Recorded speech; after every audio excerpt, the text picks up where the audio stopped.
This is a very important topic, and I appreciate the introduction, and I'm so happy you're here with me today on this beautiful sunny day.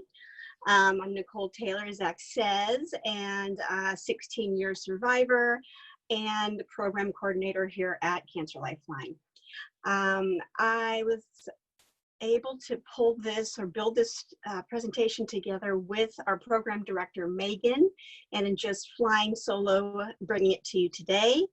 And before I kind of roll in, I have a couple questions I want you to ponder. Some of you might have seen these questions. I tried to type them into the app. So the first one is, what challenges are you currently facing? Just kind of be thinking about that. What kind of support would be most helpful for you right now?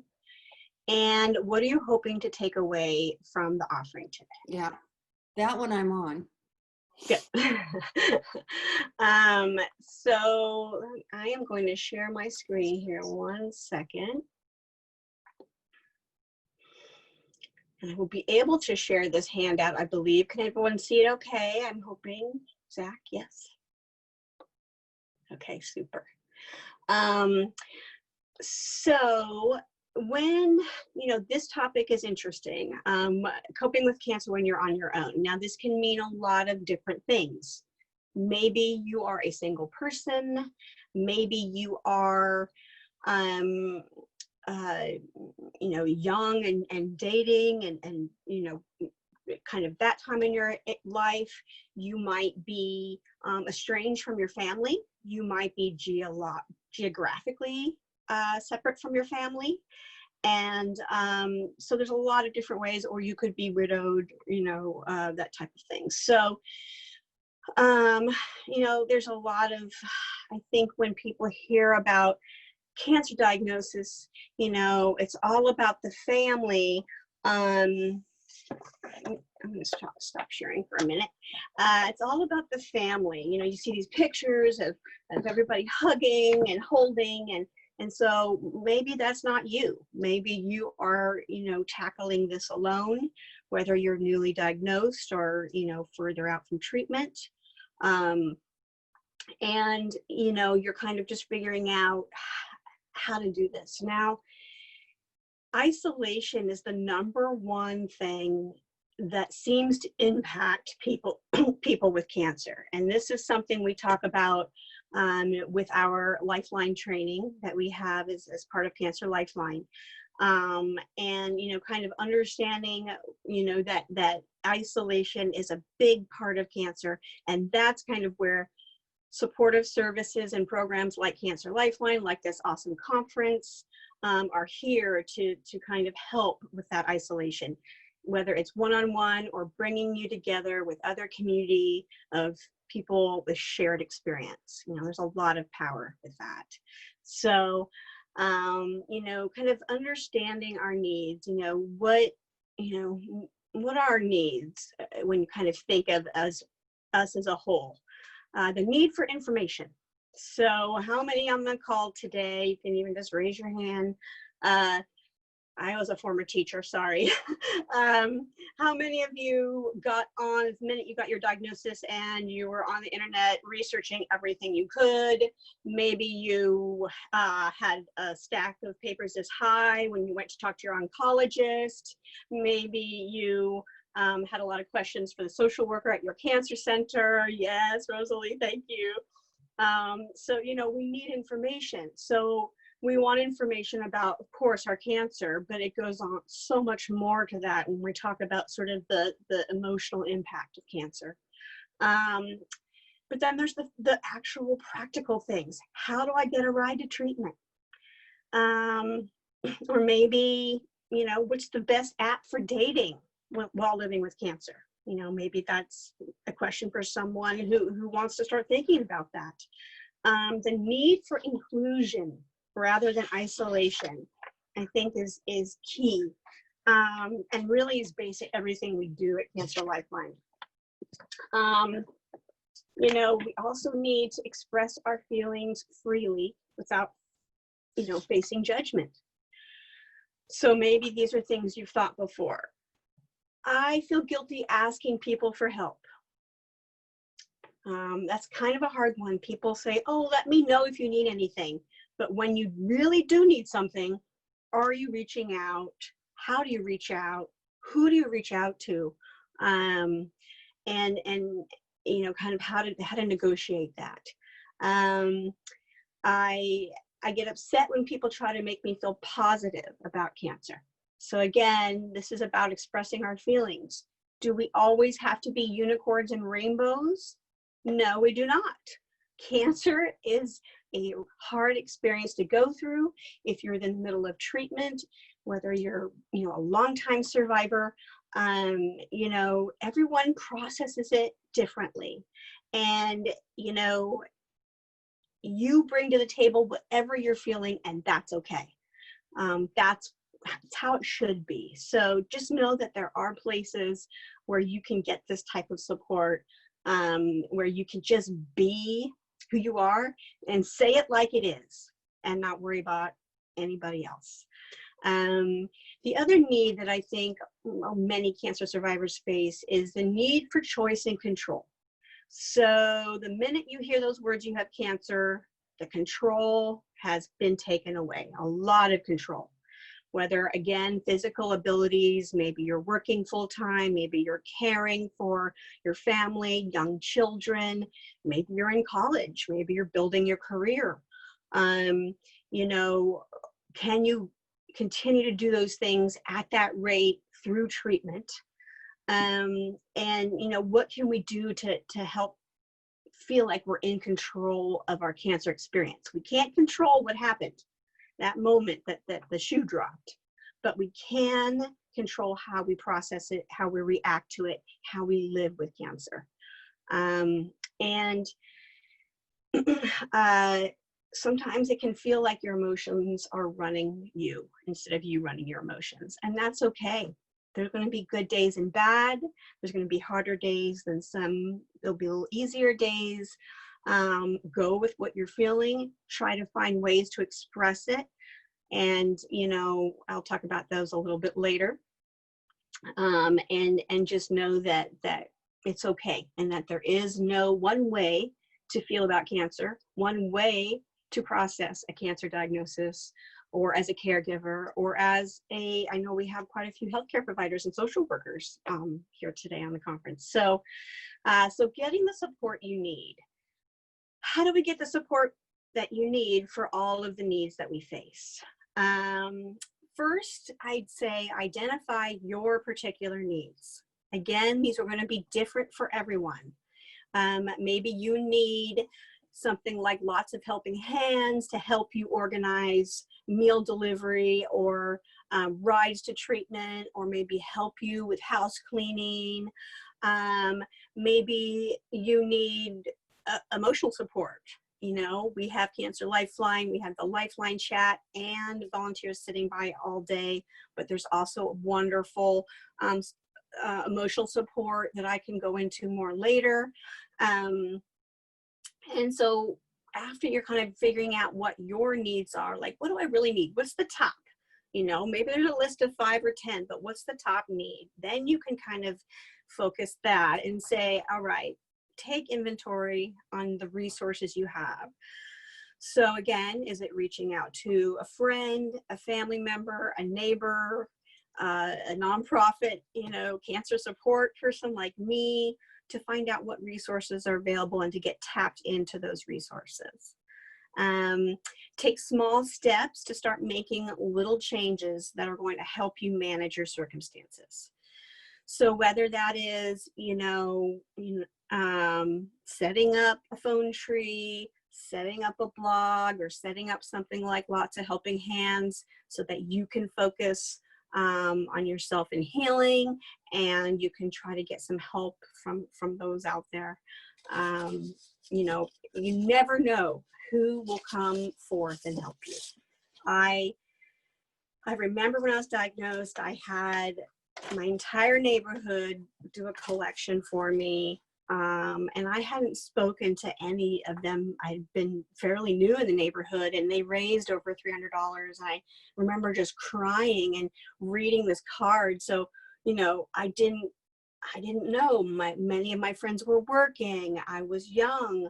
I don't have a ton of family nearby. So, I needed those types of things to help me. So, invite people to be part of your caregiving network, helping with transportation, meal preparation, emotional support. Um, there's ways that you can find other cancer survivors. If you're having a rough night, maybe you can't sleep and you just need to talk to someone else who gets it. I have a few things that I'll share with you, some great resources, a couple of apps you can go. One thing that helped me was everybody was asleep in my house and I felt really alone in the middle of the night. And I used to instant message, remember old instant messenger, with a friend in Australia because she was awake. So, here we were, two different continents. I've never met her. She's still a very dear person in my life 16 years later. And I knew she would be awake, and she did me. And so we really support each other a lot. Adding friends and family, making sure you kind of have, people to, help advocate with you and for you. Identifying ways that people can help you both at home and at work. And, that's very different depending on whether some people do not want to share with their workplace that they're going through cancer. And that's a really personal decision. If you do, oh, that's my puppy dreaming. If you do share, there's support, and we actually have a workplace program that kind of helps, navigate those conversations in the workplace so that people know how to talk about cancer. It can still be the C word where people just don't know what to say or how to react or how to help. So they can sort of avoid you, which then leaves you feeling more isolated, which nobody wants. Asking someone to become your healthcare proxy, these are kind of practical things. Making sure your healthcare wishes are known. Again, as if you are a single person, you can have advance directives, that type of thing, so that, you make sure that your wishes are honored, and have them in a visible place in your home or as part of your paperwork. Connect with volunteers to help do chores or services to get additional help. There's 211 locally here in Washington where you can get a list of community resources based on need, and Catholic Community Services. There's so many people here, exhibitors at the conference today. So, connecting with a counselor or treatment center, social workers. I can't speak highly enough about social workers. They do so much, from financial navigation to emotional support. Sometimes they're helping set up family meetings. They know about every resource. I work very closely with many of them, and we share resources back and forth. So if you don't know who yours is, please do reach out, find one. There is one at every cancer center, or if you're being treated somewhere smaller, there are some other places to look. They can really provide that support that you need, and that kind of that person. Sometimes you need that person. And applying for different types of assistance.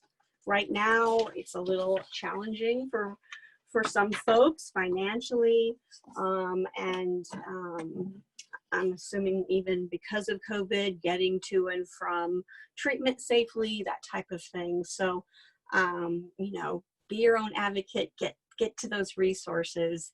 And you can always email me. I'll give you my email at the end, and I can help you as well.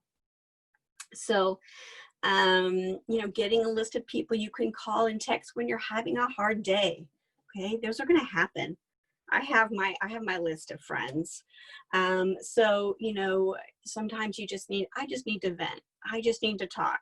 Or maybe you don't want to talk about it and you want to hear about someone else's life to get out of your own head and your own experience. Continue to reach out. Don't hold back, and let that isolation take hold. Make a list of small things that you can do. And I've been doing this with COVID also. So, there's so many things I can't do, like take my daughter to the Billie Eilish concert for her 21st birthday. I had amazing tickets. That I can't do. I'm mourning that loss. I'm grieving that loss. But, there are things we can do and we have been doing together. So starting to think about those, whether it's light exercise. We have several classes at Cancer Lifeline, all online. So you can do movement, yoga, meditation, or maybe you're doing a YouTube class series, Zumba in your living room, or just dance like there's no abandon.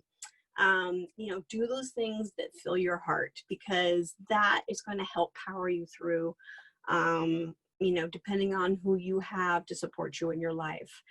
Taking your dogs for a walk, I highly suggest.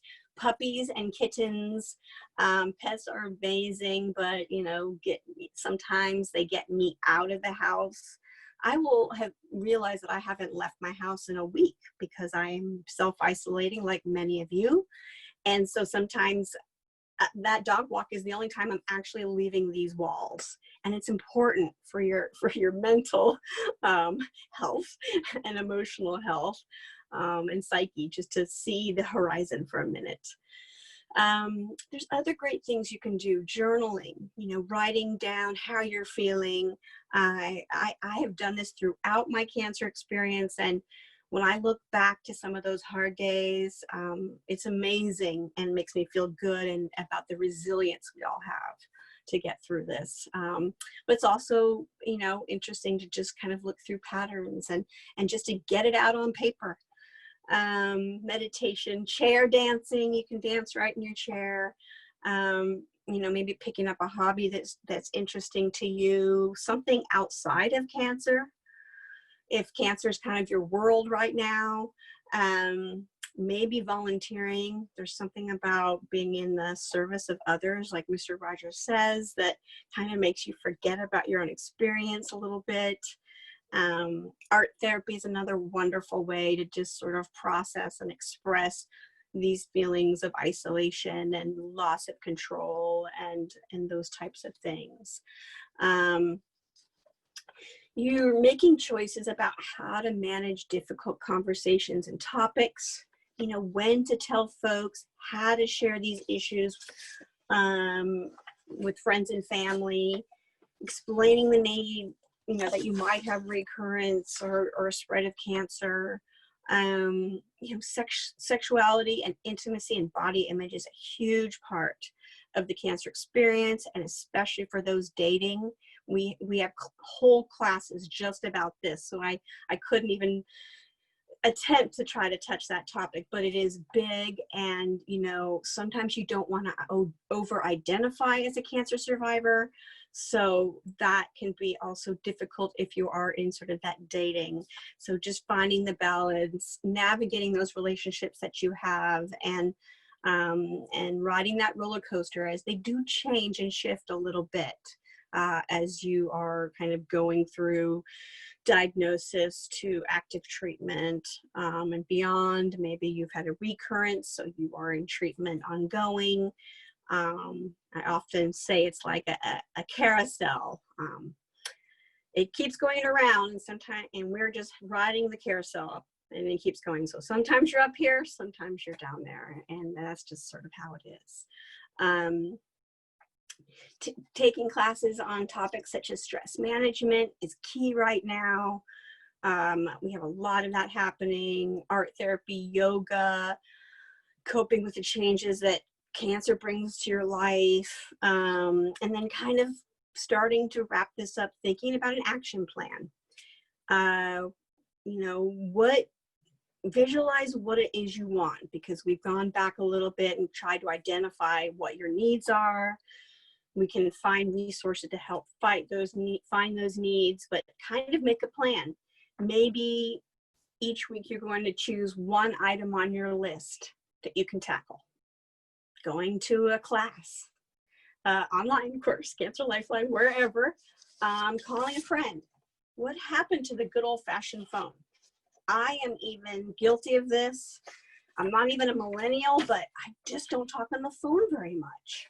And maybe it's because we're on Zoom a lot more, but sometimes there is that connection that is so much needed more than email.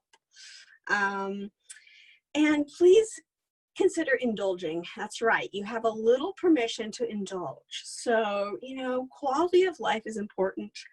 Whether it's, that 80-20 balance, trying to treat your body good. But, maybe you'll have a little sugar. Maybe you'll have some coffee like I did. Maybe I stayed up too late last night watching my favorite show. It's okay. Give yourself some grace. You have a little permission to do that ongoing from me.